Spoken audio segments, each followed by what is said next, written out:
Hello good morning everyone. Hope so आपकी तैयारी बहुत अच्छी चल रही होगी। ये हमारा चौथा सेशन है इंटरव्यू की सीरीज़ का। पहले सेशन में मैंने कुछ इंपॉर्टेंट इंट्रोडक्शन के क्वेश्चन किए थे। उसके बाद अगले में भी मैंने कुछ इंपॉर्टेंट क्वेश्चन कराए थे। उसके बाद जो हमारा एक शॉर्ट वीडियो आया था उसमें मैंने रेपो रेट को एक्सप्लेन किया था। अभी ये पूरा एक सेशन है एटीएम के बारे में कि एटीएम क्या होता है, एटीएम के यूजेस क्या होते हैं और इम्पोर्टेंट टाइप्स के एटीएम्स अलग अलग टाइप्स के क्या क्या होते हैं जो कि इंटरव्यू में मोस्टली पूछे जाते हैं। तो सबसे पहला कि एटीएम की फुल फॉर्म क्या होती है, तो वो है हमारी ऑटोमेटेड टेलर मशीन। तो सबसे पहले क्या हमारा an automated teller machine is also known as automated banking machine. जो एटीएम मशीन होती है या फिर ऑटोमेटेड टेलर मशीन है, इसको हम ऑटोमेटेड बैंकिंग मशीन भी बोलते हैं।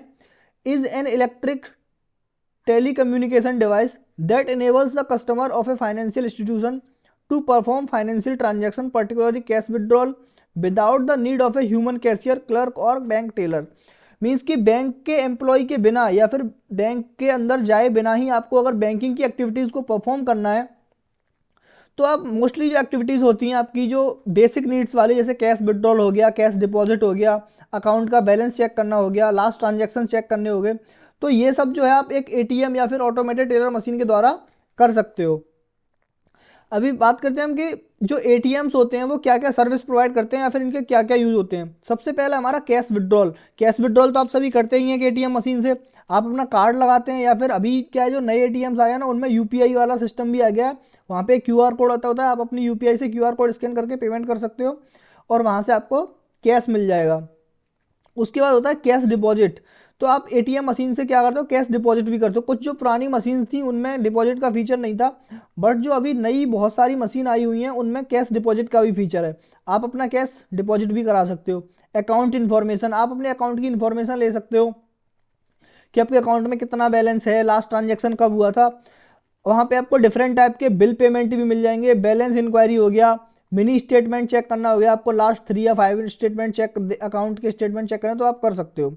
मनी ट्रांसफर, एक अकाउंट से दूसरे अकाउंट में आपको पैसे ट्रांसफर करने हैं। Purchase of reload vouchers of mobile, mobile के वाउचर्स वगैरह को आपको परचेज करना है।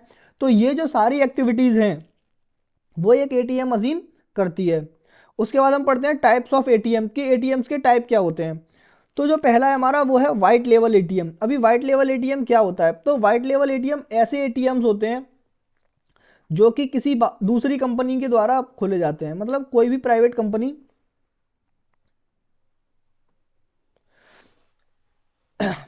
कोई भी प्राइवेट कंपनी अपना एटीएम स्टार्ट कर सकती है, और ये सारे जो एटीएम्स होते हैं ये आरबीआई के रेगुलेशंस के अंडर आते हैं और आरबीआई से रेगुलेट होते हैं। वहीं इसकी इसमें क्या होता है कि जो बैंक है ना उसका कोई रोल नहीं होता। एक प्राइवेट कंपनी है वो खुद को रजिस्ट्रेशन कराती है और उसके बाद वो अपना किसी भी जगह पे एक एटीएम मशीन रख देती है।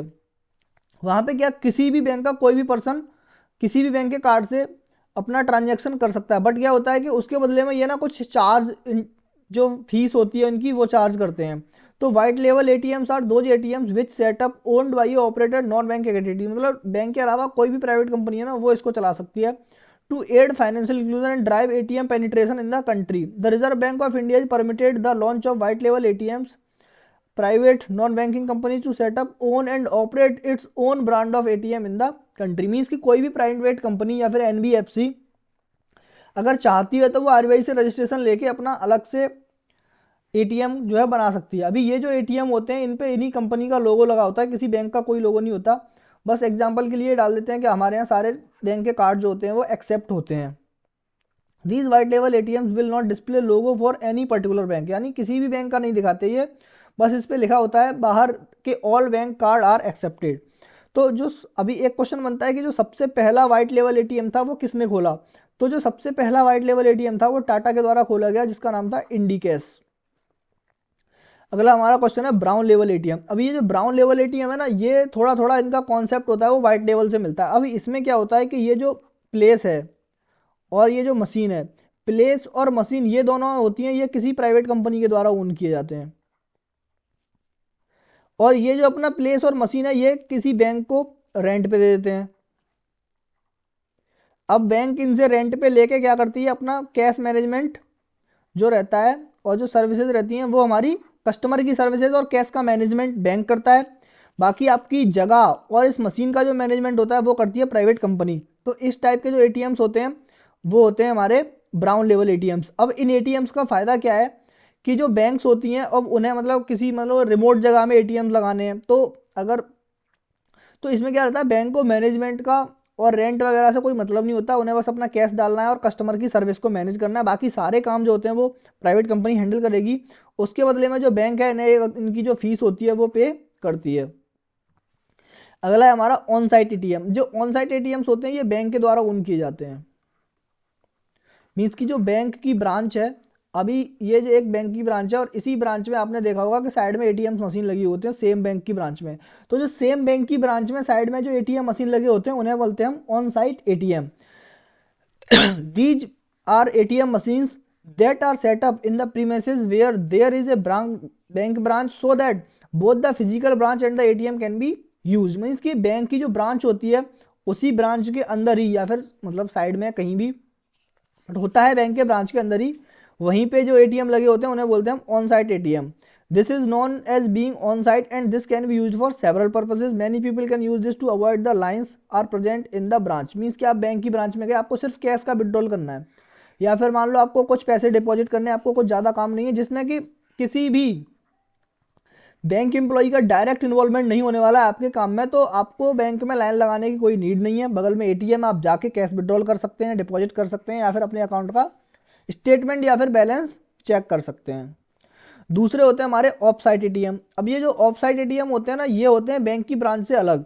आपने देखा होगा कभी कभी रेलवे स्टेशन पे, बस स्टॉप्स पे, मॉल्स में, तो ये डिफरेंट जगह पे क्या होती है, बैंक अपना खुद का जो एटीएम है वो लगा के रखती हैं। तो बैंक जब अपनी ब्रांच के बाहर किसी दूसरी जगह पे, railway station, bus stand, malls या फिर किसी कॉलोनी में कहीं भी अगर अपना एटीएम मशीन लगा रही हैं तो उसे हम बोलते हैं off site ATMs.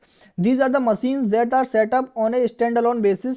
This means that a bank has a place where there is only ATM machine, then this becomes an off site ATM.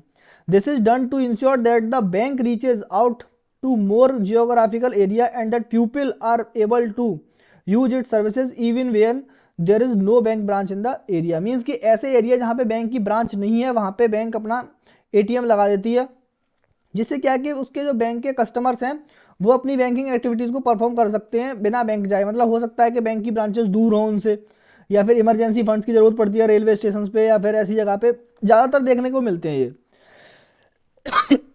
अगला पॉइंट रहता है, कभी कभी क्वेश्चन पूछा जाता है कि क्या जो हमारे एटीएम्स होते हैं इनको यूज़ करने के लिए बैंक कोई चार्ज करते हैं। तो देखो होता क्या है, मान लो कि ये एसबीआई है और इसका एक ये ऑन साइट एटीएम है और ये एक ऑफ साइट एटीएम है। अभी एक कस्टमर आया, अगर उसके पास एसबीआई का कार्ड है, जो डेबिट कार्ड है, या फिर एसबीआई में उसका अकाउंट है, तो उससे कोई चार्ज नहीं लिया जाएगा।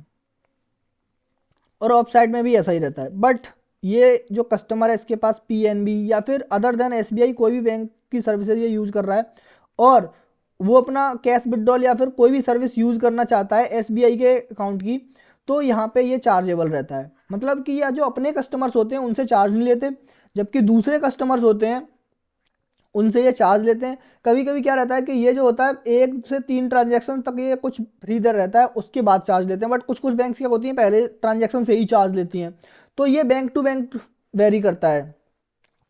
होप सो ये जो सेशन था छोटा सा सेशन जिसमें हमने एटीएम, उसके यूजेज और उसके डिफरेंट टाइप्स को पढ़ा, बहुत अच्छे से क्लियर हुआ होगा। Thank you very much.